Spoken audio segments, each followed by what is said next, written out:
Hello everyone, it's SpawnPoiint and welcome back to another video. And today we are finally taking a look at the OLED Switch which Nintendo launched at the end of 2021. This new version does carry over some of the original features from the 2017 model, including being able to use it handheld, tabletop mounted, as well as on your TV. It's still got USB-C charging, HD rumble Joy-Cons, and these little straps to prevent you from throwing it at your TV. But it also brings some nice new updates too, including a new wider tabletop stand, more internal storage, a wired LAN port, and this new larger 7-inch OLED screen. So today we'll get this opened up and see what it comes with, but we'll also go over the specs and features and compare the new screen with the old one. And this is my 2017 model, which I've still got. It's looking a little bit tired now, but I guess we'll find out today if it was worth upgrading from.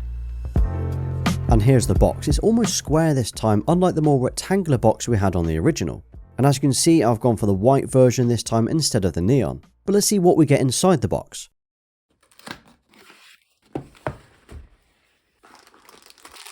We've got the new white Joy-Cons, which fortunately are exactly the same as the originals. This means you can swap them out if you've got some older ones too. We've got the Switch itself, which we'll take a look at in a minute. Then underneath we've got an HDMI cable for connecting it to your TV. It even has little Nintendo branding on the ends. We've got a power cable with a USB-C connector, and this will work on both the dock and plugging it directly into the Switch. And these are the Joy-Con grip and straps, depending on how you wish to use it. And finally the dock, which is how you will connect it to your TV. And that's everything that we get inside the box. Now I won't bore you with the whole setup process because it's just a case of switching it on, updating it, signing into your account and installing your games.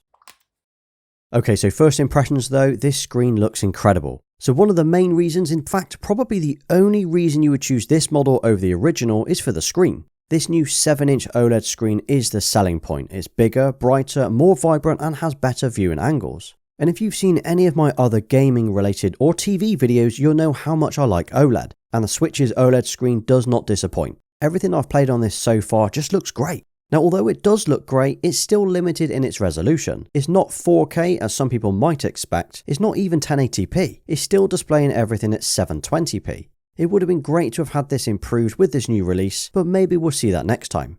But the viewing angles on this are incredible, as well as the black levels. There's no loss in contrast or washed out colours as you turn it. Side by side you can see how much nicer the new screen looks. And don't forget this is only 720p, which considering that resolution, it looks incredible.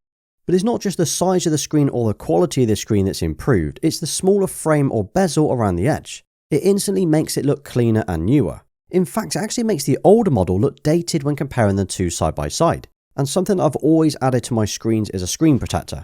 Over the last year, I've practically used Spigen for everything that I buy. It's the easiest screen protector that I've ever installed. You just line up the case and it fits perfectly every time. Unfortunately, I didn't install one on my original Switch back in 2017, so that's now picked up a few scratches over the years. Now the overall design of the new OLED Switch is very similar, but it still looks awesome. It's completely black around the front and the sides, then around the back it's got the Nintendo Switch logo. But this is new, so the tabletop stand now flips out and it's so much better than what we've had before. Instead of that little flimsy leg you'd flip out and hope it would sit straight, it now has this full width stand.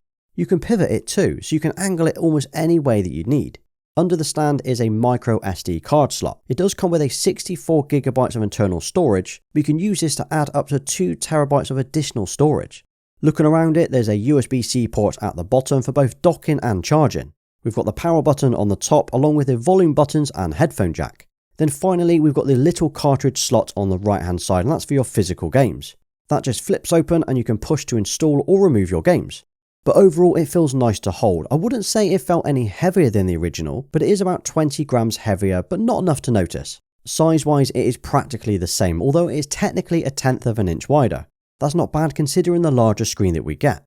And here's a quick message about today's sponsor. So thank you to Skillshare for sponsoring today's video. Now I'm always looking for ways to be more productive, more creative and manage my time that little bit better.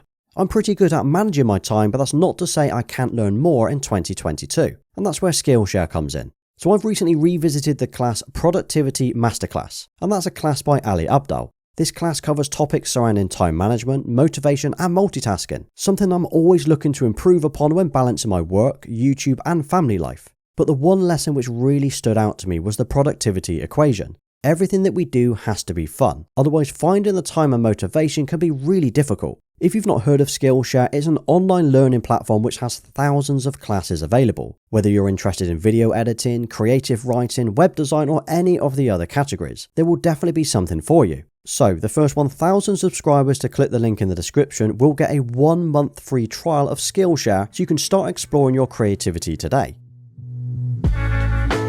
And here are the Joy-Cons, which look really nice in white, although I do think the neon set has that original retro vibe to them. Now, the fact that I like everything to be black or grey, I'm surprised I've not already ordered the grey ones to replace these. Anyway, these are no different to the original Joy-Cons out there. The dimensions, weight and functionality, including the HD rumble, are exactly the same. So these will work on the older Switch, and the older Joy-Cons will work on the new model. That's very useful if you've got a collection you wanted to bring over. They click onto the side of the console and they transform the screen into a handheld gaming machine. I still love the shape and the design of these Joy-Cons, but I think they are so much easier to use when they are connected to the screen, as opposed to when they are separate. Removing them from the screen is very easy. You just press the little button on the side and you slide them up and they slide straight off. Once they are removed from the screen, you can either use them like this and just attach them to the straps. This will then give you buttons across the top that you can use to play with. Obviously there's the wrist strap as well to prevent you from throwing them at your TV. Or instead, you can actually slot them into this little Joy-Con grip, which kind of turns the Joy-Cons into a mini controller. I mean, this is okay, but I don't like using it this way as I prefer using a secondary controller. And just like with the Joy-Cons, as you would expect, any of the old Switch games you have will still work on the OLED Switch. I've not got a huge library of games on here, but I would consider most of these the best ones to own. My favourite has got to be Mario Kart. There's something very nostalgic about playing this, and it definitely reminds me of those N64 days, you know, when you used to play 4-player split screen. But honestly, any exclusive game on the Switch looks incredible, plus they are fun and very family friendly. Now the CPU and the GPU is no different, it has not been upgraded, so you've still got the Nvidia custom processor. It's also got Bluetooth 4.1, which means you can use wireless headphones if you don't want to use the wired ones. And it's got stereo speakers, so the sound on this device, considering how small it is not bad at all. Now, Nintendo do state that the gaming experience may differ on certain games due to the larger screen size, but it's not something that I've had an issue with any of the games that I've played. Now, the fact that you can play the Switch in 3 different modes is incredible. Handheld means that you can use it with the Joy-Cons attached to the side, and this is perfect for those gaming sessions where you're sitting on the sofa or you're travelling in the car. This is probably the most used mode.